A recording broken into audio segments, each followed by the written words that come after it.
So I'll start off with my winner. I think I think this pod is a baker friendly pod, as what AJ was saying with Where's the backwards hat? That's Carson Wentz, but he came on today with it. Right, give me the backwards backwards hat. hat. I think he was the winner. He's like got the most game winning drives in the last like 3 years or something. Um, I think his performance with like just how tough he is. I'm high on the Bucks because of him. That team, even though they lost some guys to injury, I hope they get them back. And yeah, I think he was my winner for week 2. My week 2 loser is the tush push. NFL started copyright striking all these pictures and stills and videos of the Eagles lining up off sides and false starting. So the NFL is definitely aware of it. They officiating it different. The Chargers were stuck at their own 3 yard line.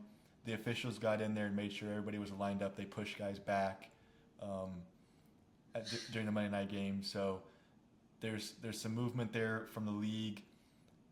I'm happy for it. I do think if they just officiate it right, it's a fair play.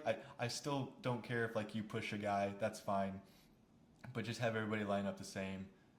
Um, call it how you normally would on a like call it illegal formation, call it in the neutral zone or whatever. Just officiate it like an NFL sport. Um, and so that was my week 2 loser. We'll see what goes from there. But yeah, I'll hand it over to you guys. All right. Oh, you want to go? Hey, you got it, bro.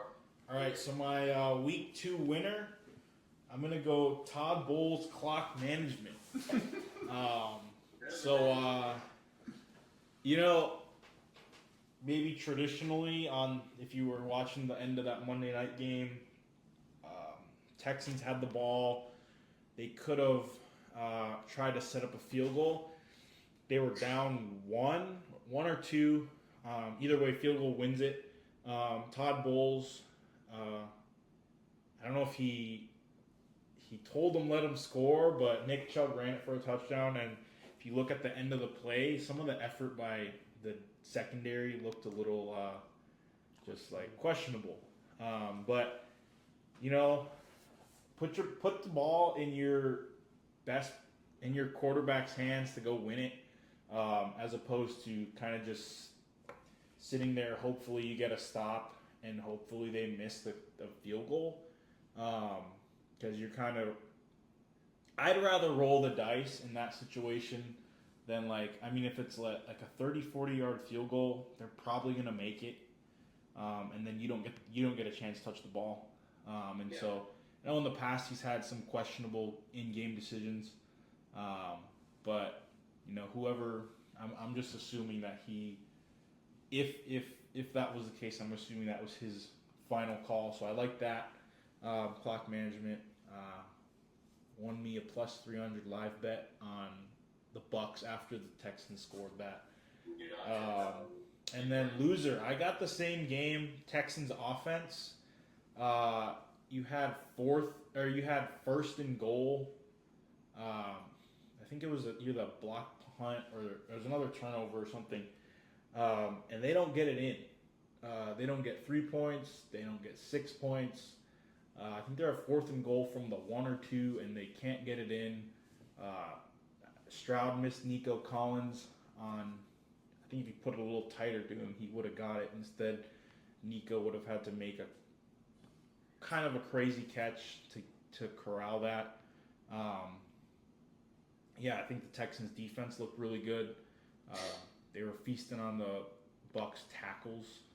They have two of the better edge rushers in the league. But yeah, that offense, they put up 9 points week 1, 19 points week 2. It may take some time to gel with the new offensive line and new OC, but things aren't looking too great in Houston right now. Zeke be a full-time job? Zeke? What? The Texans. No, they just fired him. Fired, okay. He might be somewhere. He might have gone back to San Francisco. Yeah. But I think they just fired him. Bobby Slowick. Yeah. Yeah, bro. My first 2 picks in fantasy in the league, I mean with Cooper, Ryan Thomas Jr., Nico Collins. Ooh. So we'll see. Hopefully they can figure that out. Staying in the AFC, I'll start with the loser. I have the Bengals. You're trying to win it. Joe Burrow is the key to that. So missing out on that is big. Yeah, Jake Browner is not the answer. Unfortunately, the Bengals. I mean, it's super tough. You're losing your top 5 quarterback in the NFL. You have Jamar Chase, Higgins, beat them both at that this game, and you're almost losing a year. You can figure out something you do once. So that's my loser. The winner, redemption quarterbacks, Russell Wilson and Daniel Jones. Both I thought were done. Daniel Jones, for the Giants, with Indianapolis. No justice. Russell Wilson now in work. Good for them, bro. Russell Wilson obviously had a long career in the NFL. You know he's elite, or he was elite. Happy to see him play well in Dallas, and I'm not the biggest Daniel Jones fan, but happy for him. I mean, I'm mentally upset about he's going through all the hate, so.